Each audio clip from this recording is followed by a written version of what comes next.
کون کرے گا آزاد کشمیر پر حکمرانی؟ آزاد کشمیر الیکشن کا پہلا مرحلہ میرپور ڈویژن کے 3 اضلاع میں پولنگ، غیر حتمی خیر سرکاری نتائج آنے کا سلسلہ جاری۔ ابتدائی نتائج میں مسلم لیگ نون کو 9 حلقوں میں برتری حاصل، 4 حلقوں میں پیپلز پارٹی آگے۔ مسلم لیگ نون کے امیدوار کوٹلی، بھمبر اور دیگر حلقوں میں مضبوط پوزیشن پر۔ میرپور چکسواری کے حلقہ LA-2 میں پاکستان پیپلز پارٹی کے چودھری قاسم مجید کو برتری، LA-13 کھوئی رٹا، LA-12 Kotli چڑھوئی، LA-9 نوکیال، LA-7 Bhimber اور LA-6 سمہانی میں مسلم لیگ نون کے امیدوار آگے۔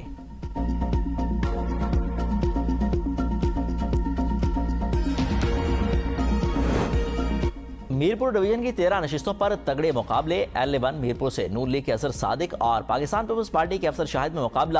LA-2 میرپور 2 میں پاکستان پیپلز پارٹی کے چودھری قاسم مجید اور نون لیگ کے عظیم بخش مد مقابل۔ LA-3 میرپور 3 میں نون لیگ کے چودھری سعید، PP کے چودھری یاسر سلطان آمنے سامنے۔ LA-4 میرپور میں 4 میں نون لیگی امیدوار رخسار اور PP کے چودھری سہیب ارشد مد مقابل۔ LA-5 بھمبر 1 میں نون لیگ کے وقار احمد نور اور پاکستان پیپلز پارٹی کے چودھری پرویز اشرف میں ٹاکرا۔ LA-6 بھمبر 2 میں نون لیگ کے محمد رزاق اور پیپلز پارٹی کے خضر رحمان میں سخت مقابلہ۔ LA-7 بھمبر 3 میں چودھری انوار الحق کا نون لیگی امیدوار چودھری طارق فاروق سے مقابلہ۔ LA-8 کوٹلی 1 میں نون لیگ کے ملک نواز اور پیپلز پارٹی کے ملک ظفر اقبال میں کانٹے کا مقابلہ متوقع۔ LA-9 کوٹلی 2 میں لیگی امیدوار عمیر نعیم اور پاکستان پیپلز پارٹی کے جاوید اقبال بٹھانوی مد مقابل۔ LA-10 کوٹلی 3 میں PP کے چودھری یاسین اور نون لیگ کے فتح محمود مد مقابل۔ LA-11 کوٹلی 4 میں PP کے چودھری اخلاق اور نون لیگ کے راجہ آصف آمنے سامنے۔ LA-12 کوٹلی 5 میں پیپلز پارٹی کے چودھری یاسین اور نون لیگ کے راجہ ریاست مد مقابل۔ LA-13 کوٹلی 6 کھوئی رٹا میں انتخابی مقابلہ دلچسپی کا مرکز، نثار انصر عبدالی، PP کے ولید انقلابی اور نون لیگ کے ایات نثار میدان میں ہیں۔ پولنگ پرامن رہی اور لوگوں نے بھرپور انداز میں اپنا حق رائے دہی استعمال کیا۔ Chief election commissioner Azad Kashmir Ghulam Mustafa Mughal کا کہنا ہے کہ میرپور ڈویژن میں صرف 1-2 واقعات ہوئے، مسلح افراد کے خلاف مقدمات درج کر لیے، الیکشن ملتوی ہونے کی خبریں پھیلائی گئیں، سیکیورٹی انتظامات کے لیے ادارے متحرک رہے۔ پیپلز پارٹی، نون لیگ، استقامت پاکستان پارٹی اور آزاد امیدواروں سمیت 287 امیدوار میدان میں ہیں۔ میرپور ڈویژن کے 3 اضلاع میرپور، بھمبر، کوٹلی کے 13 حلقوں میں رجسٹر ووٹرز کی تعداد 14,01,439 ہے، جن میں مرد ووٹر 7,25,118 اور خواتین ووٹرز کی تعداد 6,75,628۔ نکیال آزاد کشمیر میں 3 مختلف پولنگ سٹیشنز پر ووٹر کے درمیان تصادم۔ پولنگ سٹیشن 113 پر مسلم لیگ نون اور پیپلز پارٹی کے کارکن لڑ پڑے، فائرنگ سے پیپلز پارٹی کا کارکن جاں بحق، 3 افراد زخمی۔ پولنگ سٹیشن نمبر 119 اور 74 پر تصادم کے باعث 4 افراد زخمی، زخمیوں کو اسپتال منتقل کر دیا گیا۔ حلقہ LA-6 سمانی بھمبر 2 میں بابا شادی شہید پولنگ سٹیشن پر لڑائی، بیلٹ باکس کو آگ لگا دی گئی، بیلٹ باکس میں 232 ووٹ تھے۔ لڑائی مبینہ طور پر نون لیگ اور استقامت پاکستان پارٹی کے کارکنان میں ہوئی۔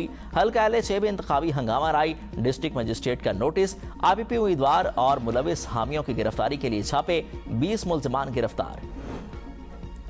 چیئرمین پیپلز پارٹی بلال بھٹو نے نکیال میں کارکن کی شہادت کا الزام نون لیگ پر عائد کر دیا، کہا کہ متعلقہ حکام کہاں ہیں، الیکشن کمیشن کیا کر رہا ہے۔ 2 روز قبل بھی نون لیگ نکیال کے رہنما سردار عمیر نعیم کی ساتھیوں کے سمیت کھلے عام پر فائرنگ کرنے کی ویڈیو منظر عام پر آئی تھی۔ حکام اس واقعہ کا نوٹس لیتے تو آج انسانی زندگی کی قیمت ادا نہ کرنا پڑتی۔ بلال بھٹو کا کارکن کی شہادت پر لواحقین سے اظہار افسوس۔ بلال بھٹو مظفر آباد پہنچ گئے، پارٹی رہنماؤں نے استقبال کیا۔ آزاد کشمیر میں فائرنگ سے 1 شخص جاں بحق، کچھ افراد زخمی ہوئے، 1 کے سوا کوئی بڑا واقعہ نہیں ہوا۔ وزیر اعظم کے معاون خصوصی رانا ثناء اللہ کا کہنا ہے کہ مجموعی طور پر آزاد کشمیر میں پولنگ کے لیے اچھے انتظامات کیے گئے، بلیم گیم کے بجائے کھلے دل سے نتائج تسلیم کیے جائیں۔ پنجاب کی سینئر وزیر مریم اورنگزیب نے کہا کہ نواز شریف کو آزاد کشمیر سے خصوصی محبت ہے۔ راولپنڈی کی سڑکوں نے آزاد کشمیر انتخابات کا فیصلہ سنا دیا۔ آزاد کشمیر الیکشن میں کامیابی اجتماعی محنت کا نتیجہ ہوگی۔ نواز شریف کی ملکی خدمات کو کوئی جھٹلا نہیں سکتا۔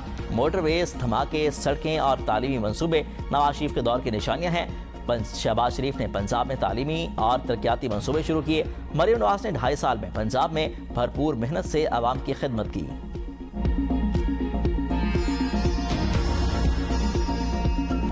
انتخابی گہما گہمی سے لے کر انتخابی نتائج تک ہر خبر سب سے پہلے ABN نیوز پر۔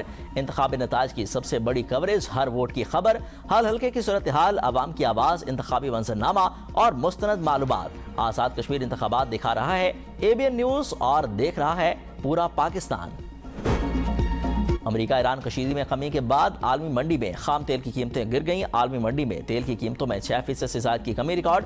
برنٹ خام تیل کی قیمت $90 فی بیرل سے نیچے آ گئی۔ امریکی خام تیل $84 فی بیرل سے سستا ہو گیا۔ عالمی مارکیٹ میں قیمتوں میں نمایاں کمی کے بعد پاکستان میں بھی پیٹرولیم مصنوعات کی قیمتوں میں کمی کا امکان۔ گزشتہ 5 دن میں پیٹرول $20 جبکہ ڈیزل کی قیمت میں $53 اضافہ ہوا۔ وزیر پیٹرولیم علی پرویز ملک کی میڈیا سے گفتگو، کہا کہ باب المندب میں پھنسے جہاز نکل آئے۔ پیٹرول اور ہائی سپیڈ ڈیزل کی قیمتیں آج بھی کمی کا امکان۔ عالمی منڈی میں خام تیل کی قیمتیں کمی کی طرف جا رہی ہیں۔ قیمتوں میں بہتری آئے گی۔ قیمتیں کتنی کم ہوں گی، اوگرا نے فارمولے کے تحت تعین کرنا ہے۔ ٹینکرز مالکان کے مسائل کے لیے کمیٹی بنا دی۔ پاکستان اور قطر امریکہ اور ایران کے درمیان سازی کے لیے متحرک، 2 دن سے حملے بند۔ عرب میڈیا کے مطابق امریکہ اور ایران نے مذاکرات کی بحالی سے متعلق جواب جمع کرا دیے۔ ایران نے پاکستان کو مذاکرات جاری رکھنے پر آمادگی سے آگاہ کیا۔ مذاکرات جنیوا، دوحہ یا اسلام آباد میں کہیں بھی ہو سکتے ہیں۔ ایران نے اپنا ہرمز میں نیا کوریڈور کا منصوبہ مسترد کر دیا۔ کہا کہ مذاکرات کا آغاز ہرمز کے معاملے سے ہو، منجمد اثاثوں اور پھر سے جوہری مسئلے پر بات چیت کی جائے۔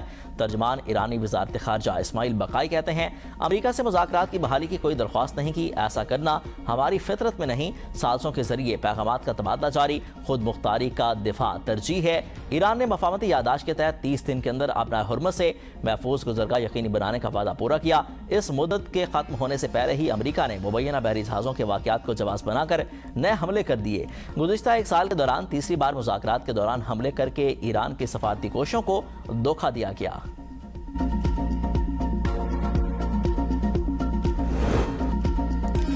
ایران جنگ امریکہ کو مہنگی پڑنے لگی، واشنگٹن کو ہتھیاروں کی کمی کا سامنا۔ امریکی فوجی حکام نے ٹرمپ کو آگاہ کر دیا۔ وال اسٹریٹ جرنل نے رپورٹ کیا تھا کہ joint chief of staff committee کے چیئرمین جنرل ڈین کین نے وائٹ ہاؤس کو فضائی دفاع میں استعمال ہونے والے انٹرسیپٹر میزائلوں کے ذخائر میں کمی سے آگاہ کیا ہے۔ صدر ٹرمپ کی امریکی اسلحہ ختم ہونے کی خبروں کی تردید، کہا کہ ہمارے پاس دنیا میں کسی بھی ملک سے کہیں سے زیادہ اسلحہ موجود ہے۔